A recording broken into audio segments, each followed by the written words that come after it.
All right, the University of Stellenbosch Center for Disability and Rehabilitation Studies has conducted research on the impact of COVID-19 on those living with disabilities. It focused on experiences and how government can address challenges faced by communities. Well, to speak to us further about this, I'm joined by the University of Stellenbosch's Dr. Ned. Good evening, and thank you so much for your time tonight. Firstly, what did your research found? What has been the experience? Thank you so much for inviting me.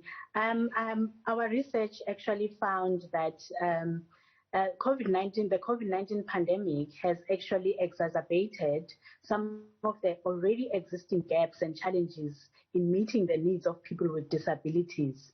So as such, people with disabilities then continue to be an afterthought, both in the pandemic response, but also in measuring its effect on the citizens generally. So COVID-19 is actually exacerbating a neglect that was already in place. And then an example of that is that needed continued care was often interrupted for persons with disabilities. For example, many participants declared that they needed help with their daily activities and assistance, and this often came from caregivers or family members.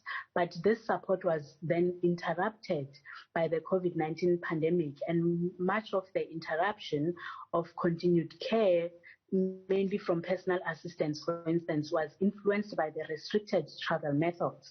So that is just one issue. But there's also like poor access and continuation of health services. So while we know that many persons with disabilities require constant medical supplies or some specialized services, some are on regular medication. What was reported in this study was that often some of the appointments that people with disabilities had with their consultants were cancelled, were postponed. In the first lockdown, for instance, many rehabilitation services and generally disability-specific services were not initially classified as essential services. So these are services that were interrupted. They were not available for people with disabilities. We've seen access to information also being a problem, especially rapid targeted information. It was very inadequate during this time of COVID-19, and this was a problem that was highlighted quite a lot. And so this then gives problems, and in fact, if we can also go back to many of the addresses by our own president as well, they were without sign language interpretation, they were without captioning. So that is also exclusion that is there, it's taken lightly. And so those are some of the findings that actually came up from this study. The last issue that I would want to highlight were experiences of vulnerability and mental health.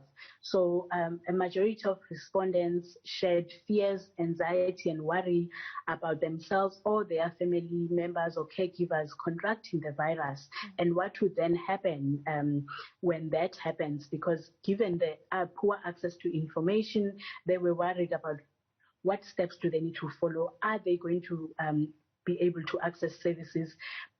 Is the health professionals going to be able to communicate, for instance, for those who need sign language interpretation? So some of those fears were very much troubling, in the sense that it brings issues related to possibility of increasing mental health needs for people with disabilities. So those were some of the issues.